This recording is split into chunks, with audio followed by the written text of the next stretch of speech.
In my last video, I said I was going to take and tell you a story. And we'll see if I actually get to the point of telling you the story I'd intended on telling you in this video. It's a story that I really like, and it's a story that as soon as I start to tell it, you'll know who the characters are and you'll know the outcome. And it was great for all of us. And it's not a new story. It actually is more than 100 years old. But here's a story about my trying to tell the story that actually I'm going to do. And the reason I'm doing that is that today I've stood here in front of this camera and I haven't counted the amount of times that I've stopped, start, not happy with the way it was flowing, not happy with just the way my information was coming across. And it would be so easy. It would be so easy to just like, you know what? It's just not flowing today. It's just not happening. I can always shoot this video another time. And I decided that that's not who I am.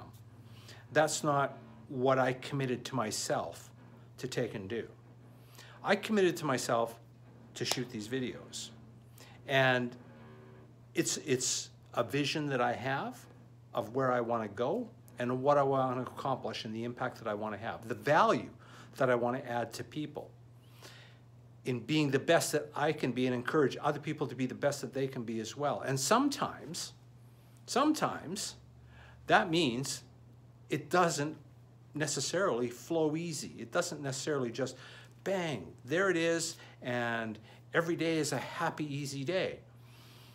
Sometimes to accomplish what I want, I've got to dig in a little bit. I've got to hold on and just say, damn it, you know, all right, is this the 14th time you've started shooting this video and you've said the wrong name or you've got the wrong date or a stat is out or something?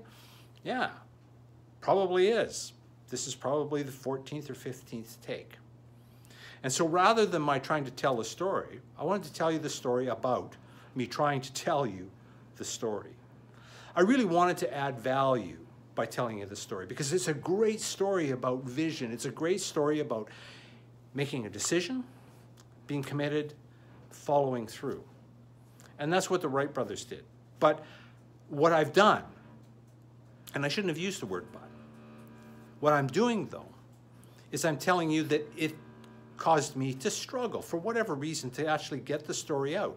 So I just wanted to be upfront about that. Sometimes, you know, we're all going to have those points where we fall down, and if it's something we really want to accomplish, we've got to stand up, dust ourselves off, and go again, and go again, and go again, and go again. And eventually, that time will come where we absolutely nail it. And now I'm going to tell the shorter version of the Wright brothers. In the year 1900, Wilbur Wright wrote, "For some years I've been afflicted with the belief that flight is possible to man. My disease has increased in severity, and I feel that it will soon cost me either an increased amount of money or my life." As I said, that was in the year 1900. 3 years later, on December 17th, 1903, Orville and Wilbur Wright had 4 successful flights. 4 successful flights. The first one, about 12 seconds long, piloted by Orville. The final one, piloted by Wilbur, 59 seconds. After their successful flight, they walked 4 miles to Kitty Hawk, and they sent a telegram to their father. Telegram went like this: "Success, 4 flights Thursday morning, all against 21-mile wind, started from level, with engine power alone, average speed through the air 31 miles, longest 59 seconds, informed press, home for Christmas." Now, I'm sure that their father was very, very happy, very pleased to get that telegram. And here's the rest of the story behind that story. So we have my story trying to tell you the story. Now we have the story. Now we're going to get the background, the rest of the story behind that. Wilbur and Orville Wright, as you may well know, owned a bicycle shop. And their bicycle shop, in the back of it, they had a small room, and that's where they actually developed their prototypes for testing for powered manned flight. And every time they went out for 4 years, from 1899 to 1903, every time they went out for 4 years, they took enough repair parts that they could put the aircraft back together 4 times. They wanted to make it worth their while, the journey out the test flights, and the journey back. And not once did they ever consider stopping. They had a vision.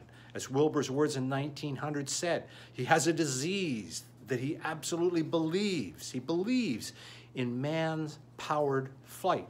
And there was nothing that was going to get in the way of Wilbur and Orville Wright accomplishing that. Now, if we roll the clock back a little bit, in the year 1898, the US War Department saw a real benefit in manned flight. And so, not wanting to spend the money for research and development, because who knows how much and how long a commitment that would be, not wanting to make that commitment, the US War Department offered a prize of $50,000. Now, in 1898, $50,000 is a lot of money. A lot of money. Anyway, Wright brothers applied, along with numerous other people, applied to the US War Department for that $50,000 prize. The guy that got it, Samuel Langley, was the secretary of the Smithsonian Institute. Now, he hadn't taken any interest in manned flight prior to that, but the opportunity to be famous, the opportunity to get the $50,000 purse to go towards the development made him very interested in manned flight.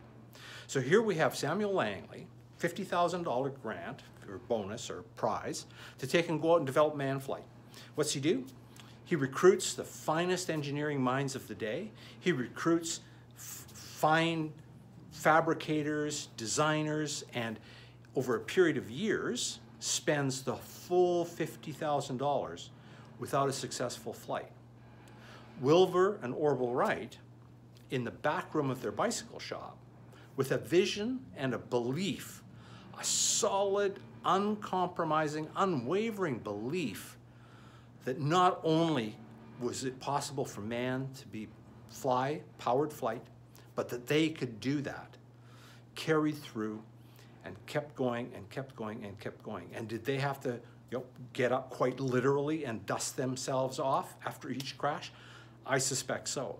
But they kept going. And then, as I said, on that famous day, December 17th, 1903, they have 4 successful flights. On December 18th, 1903, the very day after the press got the telegram, and it was in the newspapers, headlines, Wright brothers, powered manned flight, Samuel Langley quits. He's done.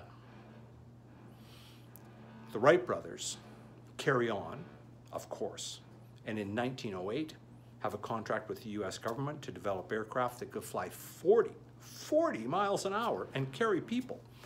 Incredible. Now we know today where that's led. It's led us to aircraft now that fly in speeds in excess, commercial aircrafts that fly in speeds in excess of 600 miles an hour. And we are incredibly comfortable sitting in those aircraft where we have our smartphones and we have our computers and we have lovely food and good company and we enjoy our trips. All because 2 brothers, the Wright brothers, had an unshakable vision about manned flight, had a conviction, made a decision that they could do this, followed through, took action. Every time they tripped, they got up, they dusted themselves off, learned from the mistakes, learned from the trip, and rebuilt and rebuilt and rebuilt until they were successful. And to me, that's a huge lesson.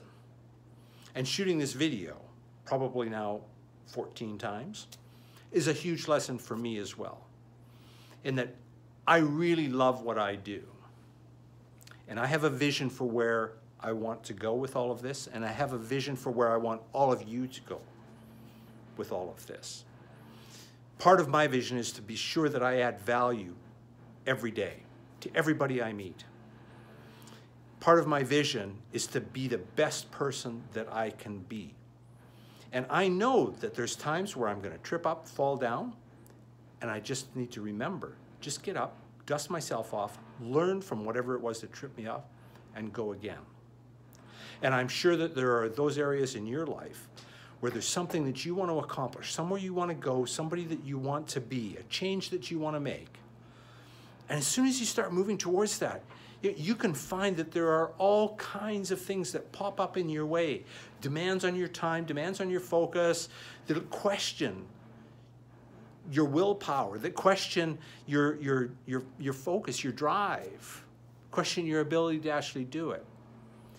And I'm here to tell you that it doesn't matter what it is that you want in your life. It doesn't matter what it is, big or small, that you absolutely have the ability to accomplish that. Just as the Wright brothers accomplished powered manned flight, you can accomplish anything that you want in your life as well. Just don't stop going. When you fall down, when you trip up, stand up, dust yourself off, say that was a great opportunity to learn. What can I take from that to make it better next time? And go again. That's what I'm going to be doing every day, all day. Go again, get better, get better, get better, and continually work to being the best I can be. And I want you to be the best you can be as well. I look forward to our next video.